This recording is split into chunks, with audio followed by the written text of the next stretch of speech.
Alrighty, welcome back. We're getting close to 3.2k. I have a 26 Waycrest Manor coming for you guys, but today we're going to go over and continue the Spell Reflect Guide series with Murozond's Rise. This dungeon is probably one of the more difficult ones in the dungeon set that we have. And it's not necessarily because the dungeon itself is very difficult, but the timer is very restrictive. They added a minute to it, so it is now 36 instead of 35. But the sheer amount of time and travel distance in this dungeon is actually quite significant. When I did some of my early testing of just having to fly and to run, and through basically like unskippable RP, essentially, it was about 3 minutes of the timer was all of that stuff. So it's only realistically a 33-minute dungeon, and then you still have to get through some of the more annoying encounters here. So let's talk about Spell Reflect and how to make that a little easier for you. On our first platform here, you cannot Spell Reflect anything from these guys. They just do a physical rend.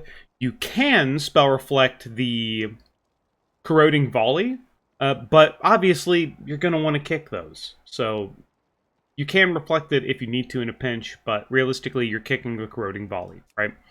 They do have a single target bolt that you can reflect if you somehow get aggro on them. But other than that, most of these mobs, these small mobs, you're not really going to have much value in reflect. When we get to the big mobs, you're not getting really any value from this guy because he does physical damage. You also don't want to get hit by his abilities. For the Maiden, here's where you actually start getting some reflect value. The Orb of Contemplation is arcane damage, but realistically this thing is going to kill you if it hits you anyway.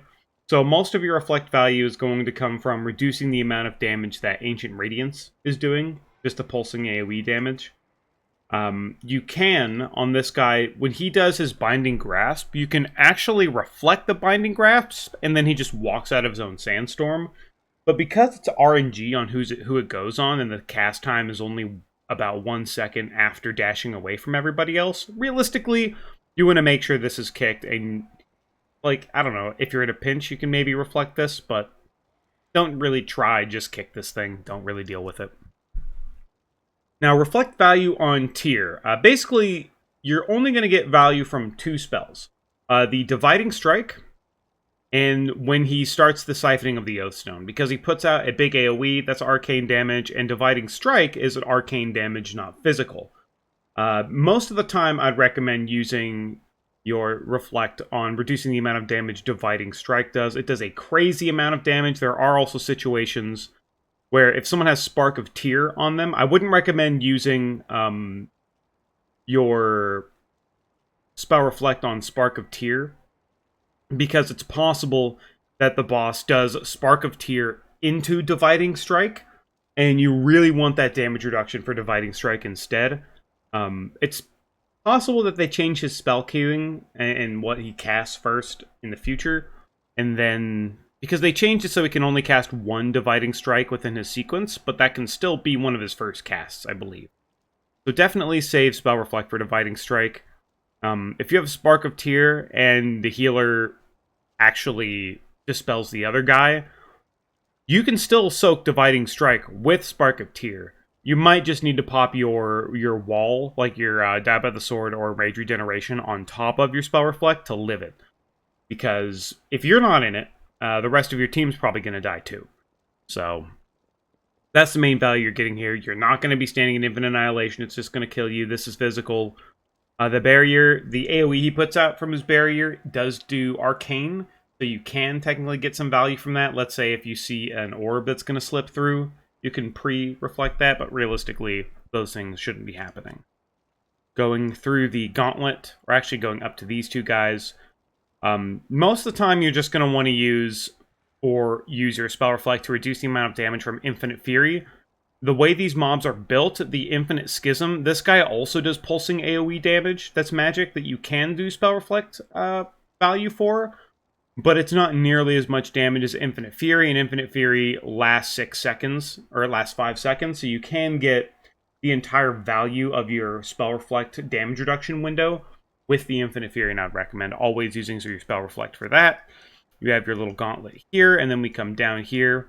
Once again, Infinite Fury, use your Spell Reflect for that instead. Down here, I've actually seen a lot of situations, especially in Pugs, where these Rift Mages will target a random person and cast Infinite Burn. Infinite Burn does a decent amount of damage and can be reflected, so this is a good spell you can reflect. And most of the reason why you're probably going to have a chance to reflect this is when this first cast goes off, almost everybody kicks it. And nobody's kick is back up in time for the second Infinite Burn cast. So let's say you either pull 2 of these, or it's actually just main targeting you. You can communicate with people, hey, I'm going to reflect it if it's targeting me, right? But you can reflect it, you can get value out of it, do pretty good. If you're not fighting any of these mobs, they did reduce the damage recently, but all of these temporal mobs, when they die, explode, right? But that explosion is arcane damage. So because of that, you can also reduce, like if you do a really big pull of all of these mobs with like an anomaly here, if you do a really big pull with these guys and they all start exploding at the same time, you can reduce that with Spell Reflect. So that's basically all the value you're getting here. Just make sure you give your tanks time to pick up aggro, because the moment that these fusions or these deviations start casting double or triple strike on you, especially at a higher key level, if your tank doesn't have aggro and they're casting it on you, try and stun them immediately. Otherwise, you're probably just dead. They do a crazy amount of damage. I've seen tanks fall over to multiple of these casting at the same time. So that's mostly what you're going to get value out of here for. When you're not fighting the Rift Mages, this mob does cast Bloom that hits your tank and then also hits a random party member. You can be targeted by this, and on Ford it does a crazy amount of damage. So it is, I would say you do want to Spell Reflect. You can't reflect Bloom, but what you can do is if the dot goes on you, you can reduce the amount of dot damage by 20% with Spell Reflect, allowing your healer more time to be able to dispel it off of you. Otherwise, this thing trucks and does a ton of damage. Let's go over towards the Morchi area. So for these mobs, the main cast here is Millennium Aid. It targets a shield. It targets and channels a shield onto a mob, and then that mob does pulsing AoE damage. It does a lot of damage. You can reduce it we could definitely reduce the damage with Spell Reflect, and if you're going to get hit by a tick of it, I would certainly recommend you use Spell Reflect here. But that's kind of all the value you're going to get out of here. Dizzying Sands needs to be kicked. The Fishbolt Volley also really needs to be kicked. You can reflect this, but realistically, this shouldn't go off anyway, because if it does, the rest of your team is dying. So the most of the value here is getting of Millennium Aid. And if it's the same thing with this pack has Millennium Aid. You can reflect and reduce the damage when this cast goes off initially. But you're not realistically reflecting, you're not reducing the damage of the... It doesn't show their spells here, but this guy has a frontal that does a crazy amount of damage. You're just gonna die. And he also has a cast called Bombing Run, which I think does fire damage, but if that hits you, you're just gonna die. So all you're really going to get value here is you can reflect Fishbolt Volley, but it's just going to be this Millennium Aid cast, reducing the amount of damage that you take from that cast. Now on to Morchi. You're not going to be reflecting Sandblast. I mean, if you're the tank, maybe. But you can reduce, but the damage is physical, as you see here. This is why having this Mythic Dungeon tools is really nice, because you can see all the different damage types. The only real value you're going to have, and the thing I'd recommend using, is when time traps go off.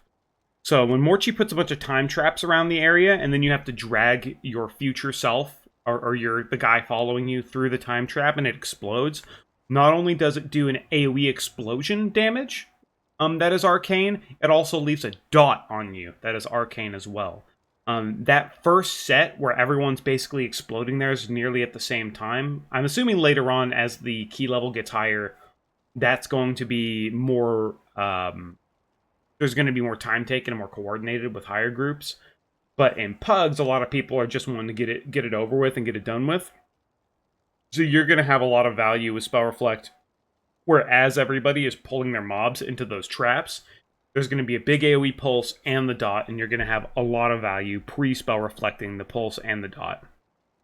The dot only lasts about, I think, 3 or 4 seconds. So that's where you're really going to get value from it on this fight. Now we're going to go over to these. We'll talk about these mobs, and then we'll talk about... So these main little pendules, you can spell reflect the time beam, and it just...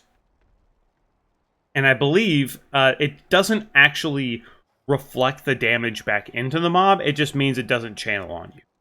So you're not really getting damage value. You're just stopping it from casting on you. It's the same thing with this time beam.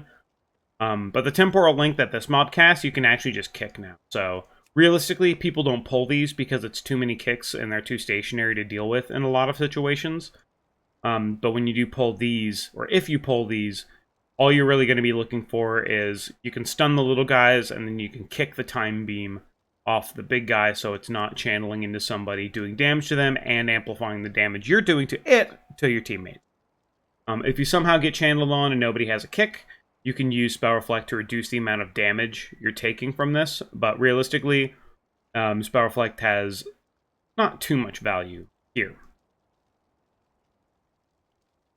Now, most of the things that these do is... Most of the damage you're taking from these mobs is going to be physical damage. The mortar, you're not going to get hit by this because you'll just die. Shrapnel is a physical bleed that does a crazy amount of damage. The Dwarven Bombers walk to you and blow up, and when they blow up, they put a fire damage dot on you, so you can get some value from Reflect there.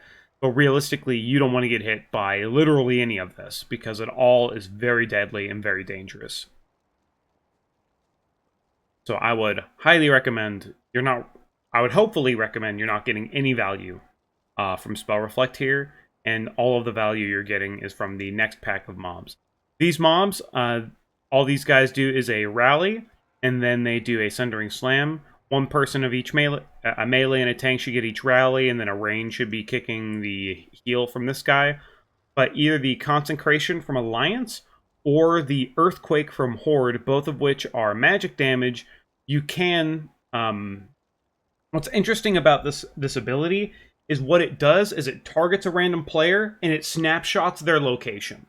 So if you're fighting this mob, when you see it cast Consecration, you want to move the full length of what a Consecration distance should be, because it will snapshot where it casts at you. So if you're here and it starts casting and you move here, the cast will go where you were standing, not where you are standing. So you can completely avoid all damage from this ability if you're on your feet when it casts the Consecration or the Earthquake. But if you think you might get clipped by it, you can pre-spell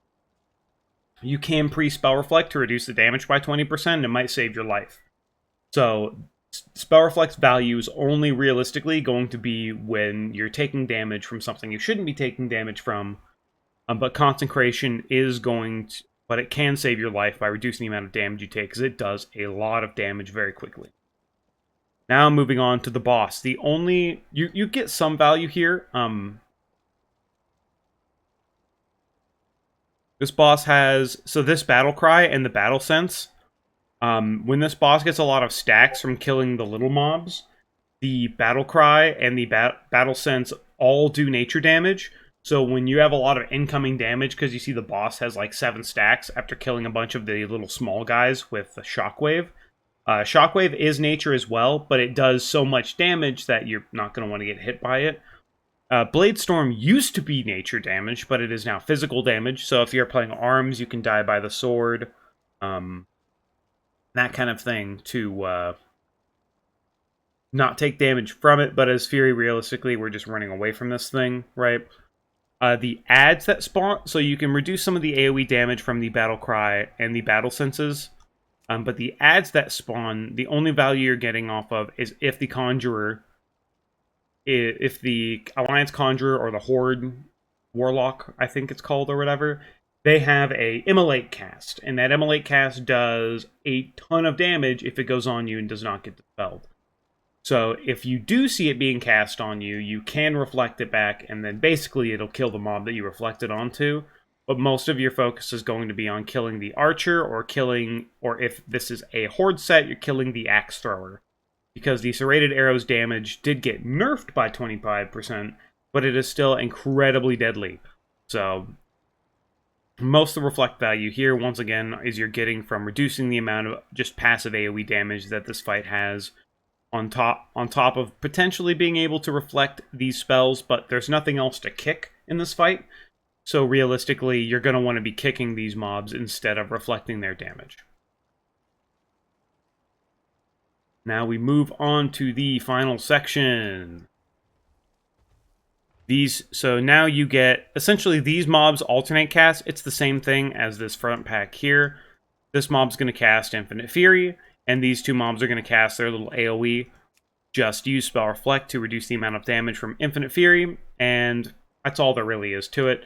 You're going to want to kick the cast of these mobs because they place a shield on every friendly unit around them, and that's not good. So, obviously, these mobs get kicked. Use your Spell Reflect on the Infinite Fury. You won't have it up for every Infinite Fury, but you should have it up for every other one at least. Now, going into this boss. Okay. So, this boss does a few things. We'll talk about the boss, and we'll talk about... Actually, no, we'll talk about the ads first, and we'll talk about the boss, right? These little guys, these don't do anything, right? They don't do anything. They show up, they die. The Infinite Keepers have a burn, and they have an Infinite Blast. There is a singular situation in this fight where you might have aggro on the Infinite Keeper. And that is after the boss moves to what is essentially the transition phase where he flies up into the air. That's after he summons 2 Infinite Keepers. The boss will then do a frontal. He'll do a frontal and he'll do orbs, right? So when he does that, when he summons 2 Infinite Keepers and those Infinite Keepers run across the room while your tank is keeping the frontal faced away from everybody else, you might get aggro on these Infinite Keepers. And while you have aggro, you can reflect this Infinite Blast. You cannot reflect the Coronal Burn. However, this has to be dispelled.